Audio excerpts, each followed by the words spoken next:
Hi hello ಎಲ್ರಿಗೂ ನಮಸ್ಕಾರ. ನಿತೀಶ್ ಕಿಶನ್ಗೆ ಸ್ವಾಗತ. ಇವತ್ತು ನಾನು ತುಪ್ಪ ಮಾಡೋಣ ಅಂದ್ಕೊಂಡಿದ್ದೀನಿ, ಹಾಗೆ ಎಲ್ರಿಗೂ ತೋರ್ಸೋಣ ಅಂದ್ಕೊಂಡಿದ್ದೆ. ಅದಕ್ಕೆ ಈ ವಿಡಿಯೋ ಮಾಡ್ತಾ ಇದ್ದೀನಿ. ಒಂದು ಒಣಗಿರೋ ಪಾತ್ರೆ ತಗೊಂಡು ಸ್ಟವ್ ಮೇಲೆ ಇಟ್ಟು ಅದಕ್ಕೆ ಬೆಣ್ಣೆ ಹಾಕಬೇಕು. ಅದರಲ್ಲಿ ನೀರಿರಬಾರ್ದು.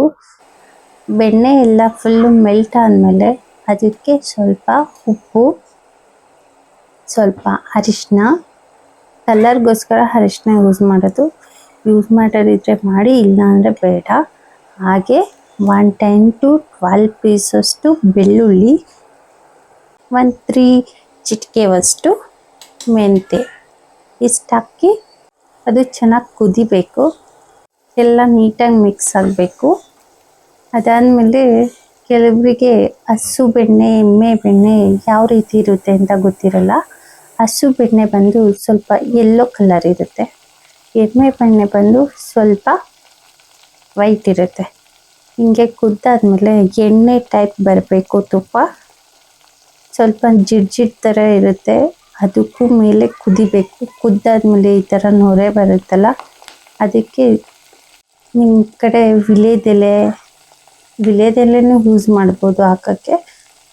ಮಾಮೂಲಿ ಒಗ್ಗರಣೆಗೆ ಕರಿಬೇವು ಹಾಕಿದಾಗ ಯಾವ ಥರ ಚಟಪಟ ಅಂತ ಸೌಂಡ್ ಬರುತ್ತೋ, ಈ ತುಪ್ಪಕ್ಕೆ ಕರಿಬೇವು ಹಾಕಿದಾಗ ಆ ಥರ ಸೌಂಡ್ ಬಂದರೆ ತುಪ್ಪ ರೆಡಿಯಾಗಿದೆ ಅಂತ ಅರ್ಥ.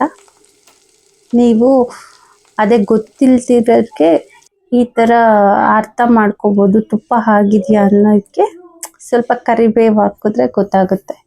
ಇಲ್ಲ ಅಂದರೆ ವಿಳೆದೆಲೆ ಯೂಸ್ ಮಾಡಿದ್ರೂ ಗೊತ್ತಾಗುತ್ತೆ. ಇದೆಲ್ಲ ಆದಮೇಲೆ ಸ್ವಲ್ಪ ತಣ್ಣಗಾಗಕ್ಕೆ ಬಿಟ್ಟು ನಾನು ಒಂದು ಬಾಕ್ಸಿಗೆ ಸೋಸ್ಕೊತಾ ಇದ್ದೀನಿ. ಅದರಲ್ಲಿ ಒಂದೊಂದು ಹಸು ಬೆಣ್ಣೆಲಿ ತುಂಬಾ ಗಲೀಜಿರುತ್ತೆ, ಇನ್ನೊಂದ್ರಲ್ಲಿ ಸ್ವಲ್ಪ ಇರುತ್ತೆ, ಇದರಲ್ಲಿ ಸ್ವಲ್ಪ ಇದೆ. ತುಪ್ಪ ರೆಡಿ. ಅಮ್ಮ ಮಾಡಿದ ತುಪ್ಪ ಥರನೇ ಮರಳಾದ ತುಪ್ಪ. ಥ್ಯಾಂಕ್ ಯು ಸೋ ಮಚ್ ಎಲ್ರಿಗೂ